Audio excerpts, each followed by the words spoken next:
สบายดีพี่น้องตอนนี้ทางครูบาเพิ่นก็ขึ้นมาสูตรมงคลพี่น้องเลยอยู่ที่บ้านทางบ่าวบอดเบาดีพี่น้องเพิ่นก็ได้สูญเสียพ่อไปก็ขอแสดงความเสียใจนำทางครอบครัวเพิ่นด้วยพี่น้องเนาะมื้ออื่นเป็นมื้อทรงสการเพิ่นเด้อพ่อแม่พี่น้องเลยถามว่าพ่อแม่พี่น้องผู้อยู่ใกล้อยู่ไกลอยากมาร่วมงานส่งสการหรือว่าปงชบของทางกระพอมาได้พี่น้องเลยเนาะมือ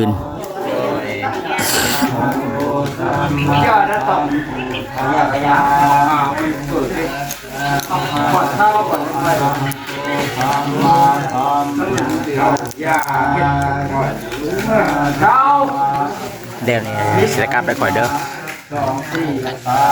เดี๋ยวนี้จะชี้มือกว่ากินอื่นกับมาไหม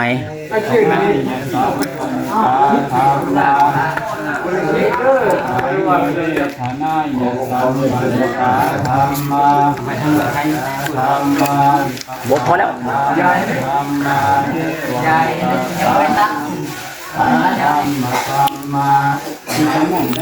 นี่ก็คือพิธีทางด้านศาสนาพี่น้องเลยเนาะ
นี่นานาภาวนายมหาตปะเหตุขาธรรมา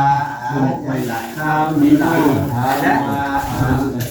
ธรรมินาธรรมามันไหนเนี่ยมันเขาทำที่อะไรโอ้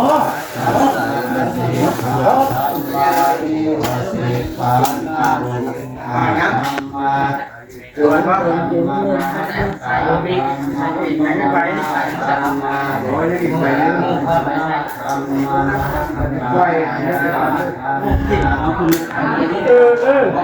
ไปมากเลยนะเดี๋ยวคิดตัวก่อนได้ยินไหมนี่ทีอยู่ที่ว่า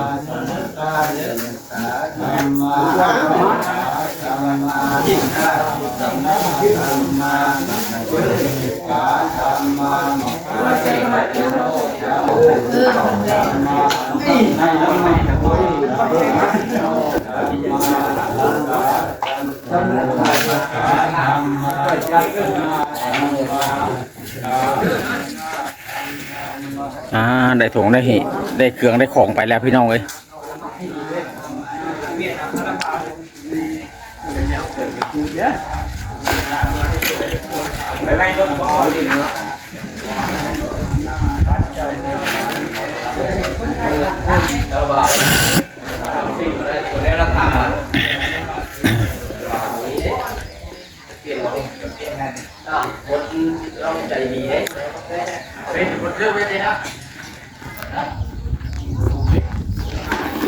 เอาเครื่องเอาของมาให้ทั้งสาพอเพื่อนพี่น้องเลยไปไว้ในรถมือนี่คือซิมีแบบสองกองพรพี่น้องเลยกองพรหนึ่งคือเอารถกองพรที่สองคือหีบหรือว่าศพของสาพอเองพี่น้องเลยเนาะ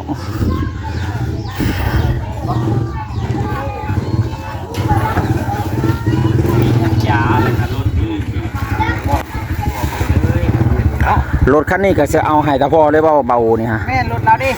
โอ้โดยมีแต่ว่าให้พอเพิ่นเลยโดยรถคันนี้ก็คือว่าสิให้ตาพ่อเพิ่นเลยมือนี่เนาะก็คือจูดเลยโดย เอาเลยเอาพร้อมกันกับเราโดย บางคนอาจสิสงสัยว่าคือบ่เค้นให้วัดให้หยังนะ โดย แล้วว่าให้เผาให้เลย เราเว้าสิก่อนเรายังเนาะ แม่นแล้วว่า เฮาก็เลยทำตามจุดประสงค์ของตาพ่อ แม่น อืม เพราะว่าเราตรงๆรถเฮาเก็บไว้นะเวลาเฮาเหลียวเห็นครับแต่ยังอันนั้นแหละ เฮาสิแบบคิดเห็นแหละเฮาคิดแบบว่าง่ายก็มันเป็นความทรงจำของเฮาเนาะ จำพอเป็นขี่ขับตลอด เราขับตลอดแล้วก็เราแพงรถก็ละให้เราแบบเสื้อผ้านี่แล้วเนาะการเผาก็คือการเผาให้แบบเสื้อผ้านี่ก็เผาไปแล้วบางเสื้อเพิ่นก็ยังได้นุ่ง โดย พันเห็นนะอันนี้เพิ่นก็ได้ขี่เพราะว่า โดย แบบมีคนฝันในบ้านและพี่น้องฝันว่าเราขี่ไปแล้วขี่ไปหาเสี่ยวลาวผู้ไปก่อน โดย โอ้ มีคนฝันเห็นแล้วเดี๋ยวนี้ฮะ แม่น โดยที่ว่าทางตาพ่อยังบ่ได้ไปทรงสการยังมีคนฝันเห็นแล้วพี่น้อง ตั้งแต่เรายังบ่ได้ไปตั้งแต่เราโซ ตั้งแต่เรายังมีลมหายใจอยู่ มื้อเราสิเสียนะก่อนเราสิเสียนะเราก็มาเข้าฝันแม่ทะทู โอ้ เข้าฝันแม่ทะทูบอกว่าบอกข่อยพร้อมนะเห็นข่อยในฝันพร้อมว่าบอกผู้ชองแล้วบ่ให้ให้กันเด้อจังใดก็คันพ่อบ่อยู่เรา โอ้ให้ฮักแข่งกันไว้ แม่นแล้วล่ะแม่ถ้าทู่เว้ากับข่อยนะมันแบบเว้าไปว่าเต้าบ่บอกเลขบัญชีข่อยนะเว้าประมาณนี้แหละแล้วข่อยก็เลยเว้าว่าเลขบัญชีกับเบอร์โทรศัพท์มาดิแล้วใดก็เบอร์โทรศัพท์ข่อยก็เลยซื้อเลขเบอร์โทรศัพท์ข่อยก็เลย มื้อนี้บ่ เมื่อคืนเด้ โอ้มื้อนี้เลขออกบ่ บ่มื้อนี้ อันว่า แล้วมันออก 77อันบ่ เพราะว่าเบอร์ข่อยมี2เบอร์77กับ87ทางท้ายนะข่อยก็เลย อ๋อ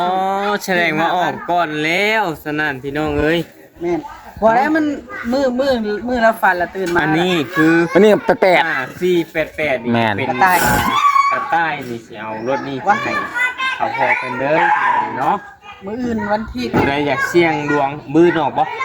มื้อบ่ออกวัน ๆมืดหมอกวันจันทร์ออก วันจันทร์ออกโอ้ รถนี่ก็ใช้งานได้ปกติขี่ในเย็นนี่แหละ โดย ก่อนรถเราให้มันไปฮอดไปถึงให้เราไว้ขี่ชักยาคนคือเก่า โดยเนาะในฮอดในเชิงถ้าพ่อเพิ่นไปขี่จักรคือชักยาคนคือเก่าอะไรก็ได้เนาะ เรา เอาคือว่าทั้งลูกทั้งเต้านี่ก็บ่ได้เอาไว้ของพ่อนี่ก็คือให้พ่อคือเก่าไป ตัวใด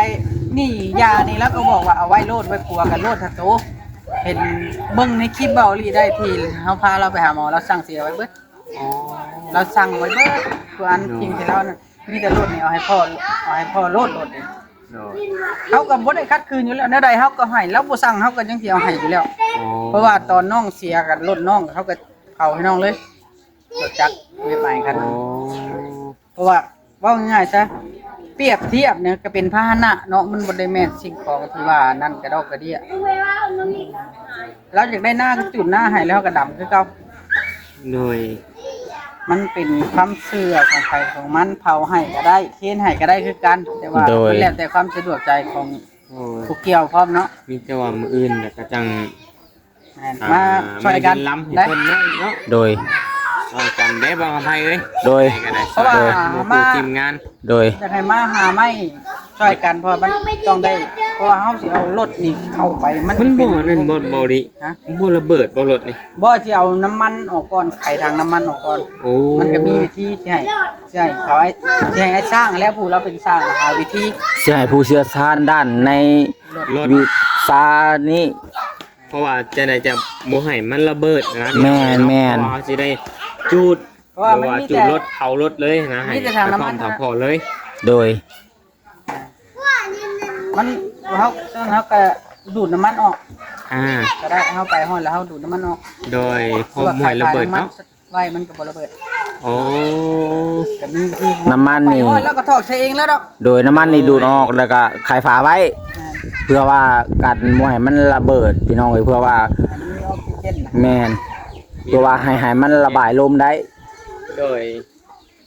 โอ้ยชอบกว่าลีชอบแฮง มีแต่ทำใจผู้อยู่ไปก็สู้ๆต่อจังไดกะ บ่ใจแข็งเท่าไรก็แม่นซ้ำคนตีนทืบ แม่นจังไดก็ต้องมันได้อันนั้นอยู่แล้วเนาะเพราะว่า การที่สูญเสีย สู้การที่สูญเสียคนที่ฮักนี่ก็ต้องได้เสียความรู้สึกอยู่แล้วจังไดก็สู้ๆต่อไปเด้อ ทุกคนอะไรต้องได้เจอค่อยเข้าใจลูกได้ค่อยเข้าใจเพราะว่าเขาไปหลายหม่องหลายบ่อนเนาะถ้ากันไปหลายหม่องหลายบ่อนเห็นคนล้มคนตายผู้เพิ่นทุกข์ยากเฮ้ยลำบากกว่าเขา โดย น้ำสิกินก็บ่มีเวลาเพิ่นตายอันนี้เฮายังว่าพอมีเพียบพร้อมซื้อไอ้น้องกิน โดย แล้วแต่พ่อเพิ่นบอกว่าหมู่มาก็ให้หมู่กินอิ่มเด้อจังใดก็บ่อยากให้มันขาดเหลือเกินไป ต เรา อน เป็น พอมันจากไปเนาะเพิ่นได้สั่งไว้ อ่าเพราะว่าเฮาก็ปฏิบัติตามเพิ่นนะ ว่าง่ายก็คือคำสั่งเสียของพ่อครั้งสุดท้าย แม่นเฮาก็ว่าง่ายๆชัดอันทั้งลูกทั้งเต้าก็บ่ได้แม่นว่าคนบ่ถึงขั้นว่าบ่มีแต่ละคนก็มี ก็พอกลุ่มอยู่กลุ่มกินเนาะ ผมอยู่ผมกินอะไรอยากให้เฮ็ดให้พ่อมันสุดเสือแน่พ่อเลี้ยงมาใหญ่เบิดทุกคนแล้ว โดย เลี้ยงโดยความหักความแพงเนาะ หรือว่าพอเพิ่นทำหน้าที่อย่างนั่นแล้วเนาะอย่างสมบูรณ์แล้วอย่างอันดีที่สุดบ่ง่ายซักพี่น้องเอ้ย ตอนเศร้าก่อนเราสิจากไปตอนเศร้าเด้อเราน่ะ เอ้ย ลูกมาน่ะชักยาให้ลูกไผ่ชักยาให้อันลูกชาย อ๋อ ยังชักยาได้อยู่ตอนเช้านะ อ่า ความเราเห็นหน้าที่พ่อน่ะชักยาแล้วให้ลูกชายน่ะขึ้นสวนขึ้นมาเก็บยางขายพอตกมากลางคืนล่ะ มันเป็นมื้อใหม่แล้วเนาะบัดนี้มัน2 โมงแล้วเราก็จากไป โดย แต่ว่าเราทำหน้าที่พ่อดีที่สุดรถล้างพาหนะนี่มีแต่เราได้ล้างรถเบาลีก็ได้ โดย โอ้ รถคันนี้น่ะเป็นเบาลีกับชาวนามาแหละซื้อแต่ว่าเราน่ะมักขี่ตลอดมักขี่ตลอดมักขี่แล้วขี่ถ้าจองสัญญาก็เลยว่าหาเงินซื้อเอาใหม่คันใหม่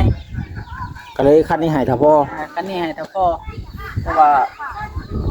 คนอยากได้ไปใดเขาจัดให้ไปนั่นเลยเขาบ่เคยคัด โดย คือว่าชุดหัวใจล่ะแต่ว่ามันต้องเจออยู่แล้ว แม่นเพราะว่าทุกคนมันหลีกเลี่ยงบ่ได้โดยเฉพาะแต่ตัวเฮาเองก็ยังหลีกเลี่ยงบ่ได้สิ่งนี้พี่น้องเอ้ยมีแต่ต้อง